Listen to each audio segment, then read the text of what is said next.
We're going to continue doing a little thing called World Domination, Global Domination here in part 2 of this NOD Mission 13 walkthrough. Right now, as you can see, we're putting down sandbags as usual. I know I'm a little wuss when it comes to this stuff. Construction complete. I'm a little wuss compared to... There's a couple guys on YouTube that I know have just incredible speed runs of this mission. I think one of them maybe completed it in 12 minutes. Something to that extent. I mean, just amazing. Really technical. Every move counts. I was watching a Metroid Fusion speed run last night too, and the guy I think 100% in like an hour and something. I mean, just impeccable. Alright. Taking out that gunboat down here, we'll just, kind of the main priority there is to free up your ability to harvest down here as well. So you can see it comes down there. We're just going to watch this sucker. You don't have to target with your turrets. If you remember, from the 9th mission in the Hungary campaign maybe? I think, or Hungary mission, 9th mission in Hungary, in GDI campaign, if you remember correctly. Unit ready. Building. Excuse me. You had those turrets firing at your gunboats, so you can get a little glimpse of that. Unit ready. Keep capturing these bad boys. Make sure to monitor your Tiberium levels. Make sure they don't get out of whack. Make sure you're capable of supporting the funds that come into your handle as you capture them. Otherwise, they'll be wasted money. GDI building captured. All right. Building. And just keep coasting along here. Make sure you got tabs on your con yard still. Make sure your minigunners are not getting depleted without you replacing them. Otherwise, those A-10 Warthogs will burn your con yard to bits. And then you'll have a mission that is utterly useless almost. You could probably get by at this point, but it's going to be very difficult.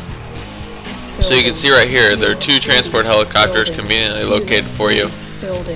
I do have to give it to Command and Conquer. They did a little bit of a better job of being creative with the mission design and this particular selection of path. You get to go west and for your selection for the final mission, and have some more unique map layout. You got the map separated in 2. You got a couple rivers in here, a bridge that leads to these transport helicopters. You got to be creative with your initial decisions in order that'll allow you to capture this base however you want to do it. I've seen people just simply run straight up to that base. Punch a hole in it with the rocket soldier, send some minigunners in. Be careful, tiptoe around the GDI defenses and capture their Tiberium refinery.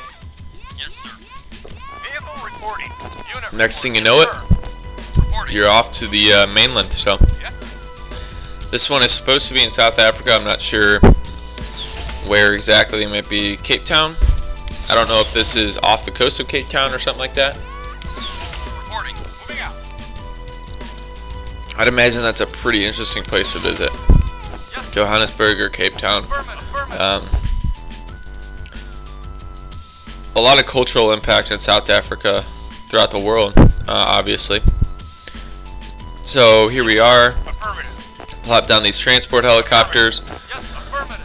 You're really only going to need 2 engineers initially, and the rest you can fill with infantry, kind of just to reinforce your initial defenses in case you need to do any defending. You're going to be, I'm going to save up here, you're going to be pretty much unabated as you initially capture the structures across this river. GDI won't really attack you for a while, and when they do attack you, it's only a trickle of units.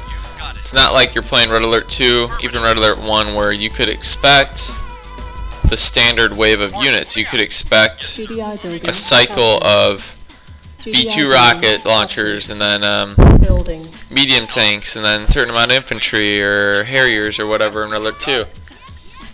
Reporting. Affirmative. It's really kind of a random trickle, so don't get over concerned.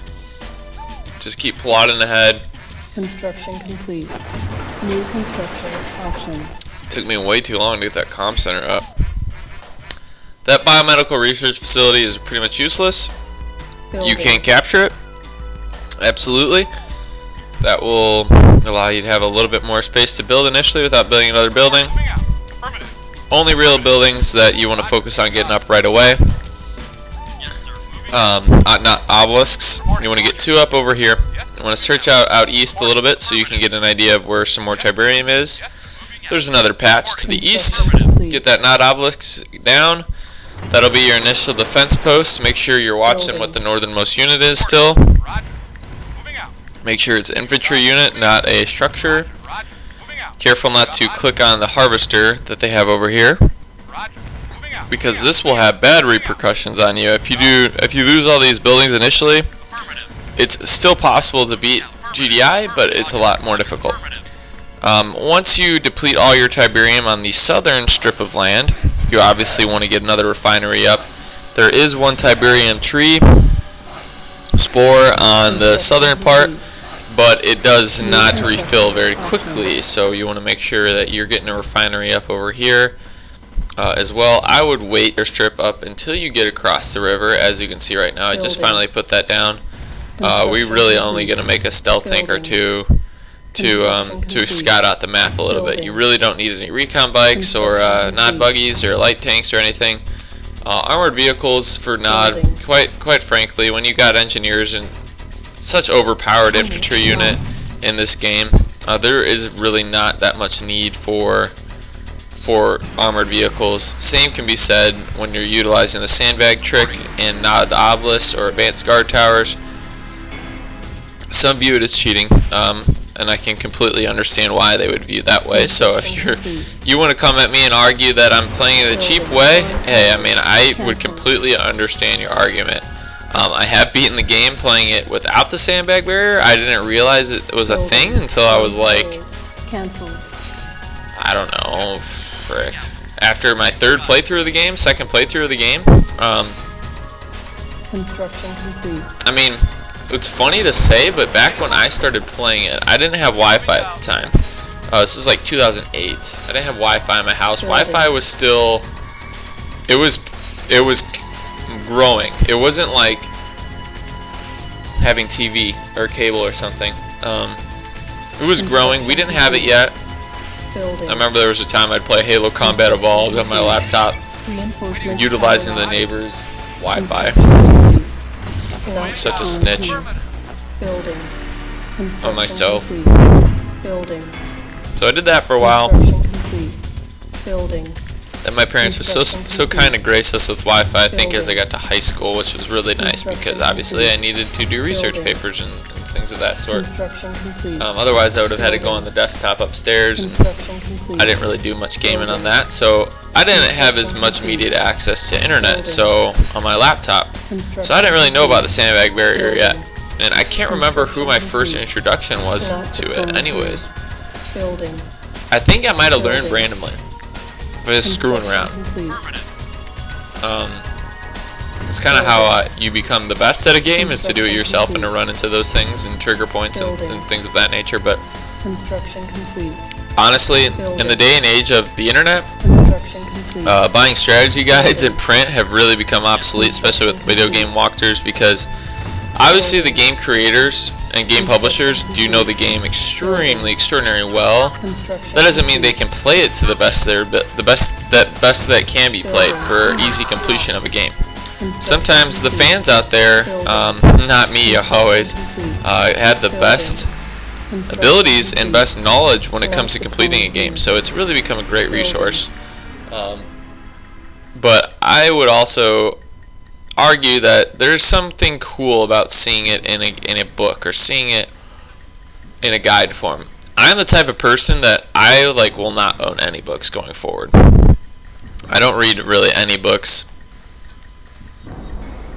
anything in print anymore, and I'm not going to buy anything in print. Like, I was a journalism major, and I don't even like stand by the newspaper. I don't even read the newspaper. I read everything online. Essentially, I read the news, but I read something that's online, and I'm a big fan of radio and TV, and social media. So it's like reading as it is kind of like obsolete to me from a recreational standpoint. But I like seeing the art that goes into like strategy guides, and I like seeing the designs. I like reading them. There's something cool about collecting them.